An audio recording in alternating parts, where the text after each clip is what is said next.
Bolehkah kita kehilangan keselamatan kekal? Persoalan ini telah menjadi kontroversi di kalangan orang Kristen sejak berabad lamanya. Bahkan sampai pada hari ini, persoalan ini menjadi perdebatan yang hangat dalam dunia Kristen. Sebelum menjawab soalan ini secara terus sama ada ya ataupun tidak, ada beberapa perkara yang perlu kita tahu dan membuat pertimbangan.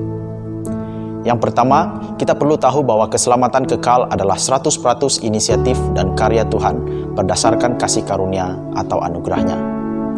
Maksudnya ialah, jika Tuhan tidak melakukan misi penyelamatannya, maka tidak ada manusia yang akan selamat. Yang kedua adalah, kita juga perlu tahu bahwa Tuhan bukanlah Tuhan yang gagal. Dia tidak pernah gagal di dalam misinya. Dia juga bukan Tuhan yang berdusta dan tidak berpegang kepada janjinya.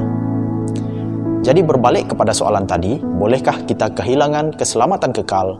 Mari kita lihat apakah janji-janji Tuhan berkenaan dengan keselamatan kekal.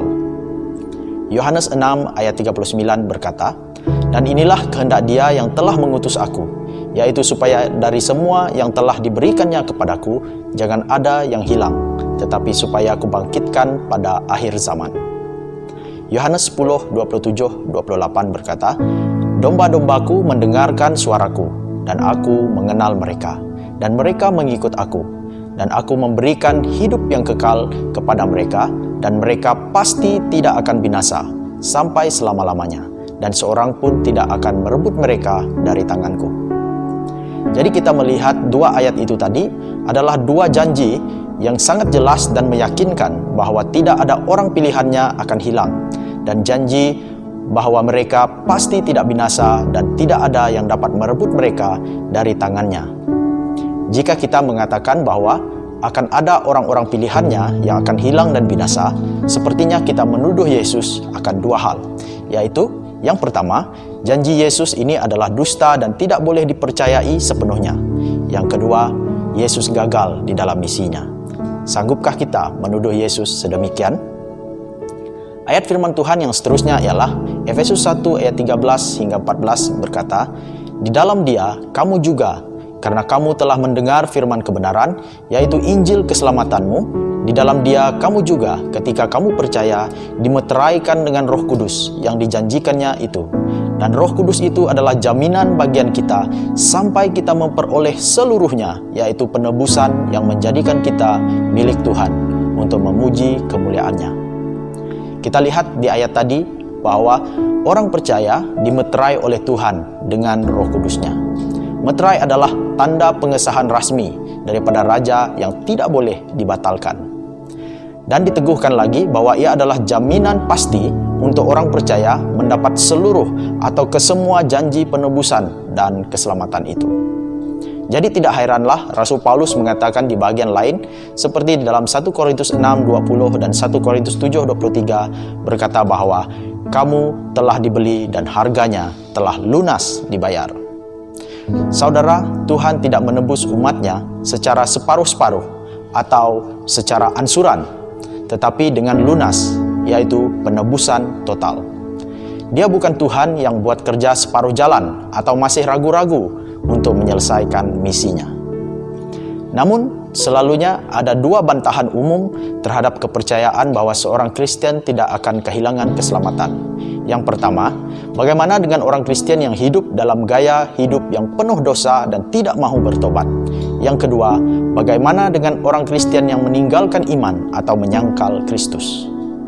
Masalah dengan bantahan ini adalah mereka beranggapan bahwa setiap orang yang menyebut dirinya Kristen sebenarnya telah dilahirkan semula. Ini tidak benar. Alkitab mengatakan bahwa orang Kristen yang benar-benar lahir baru adalah manusia ciptaan baru yang tidak akan hidup dalam keadaan dosa yang terus-menerus dan tidak mau bertobat. Kita boleh lihat di dalam 2 Korintus 5:17 dan 1 Yohanes 3 ayat yang ke-6.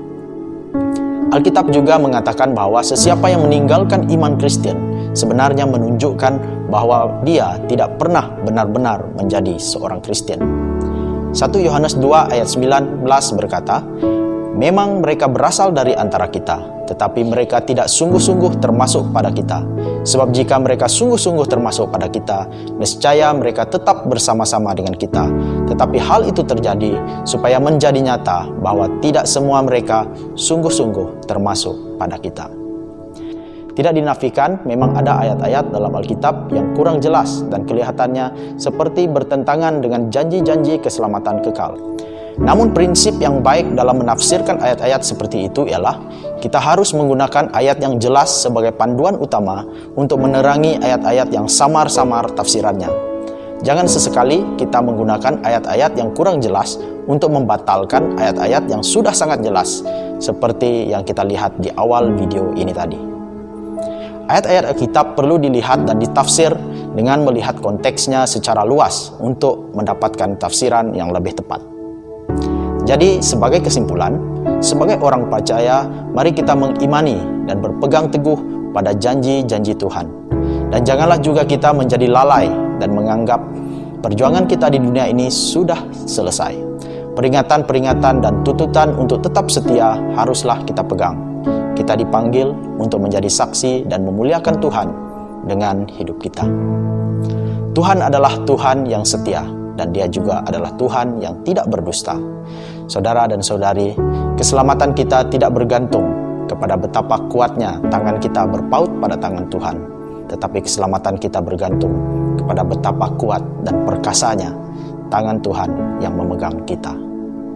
Akhir sekali, saya ingin bacakan ayat dari Filipi 1 ayat 6 yang berkata, "Akan hal ini aku yakin sepenuhnya, yaitu Ia yang memulai pekerjaan baik di antara kamu akan meneruskannya sampai pada akhirnya pada hari Kristus Yesus." Sekian daripada Grace and Truth.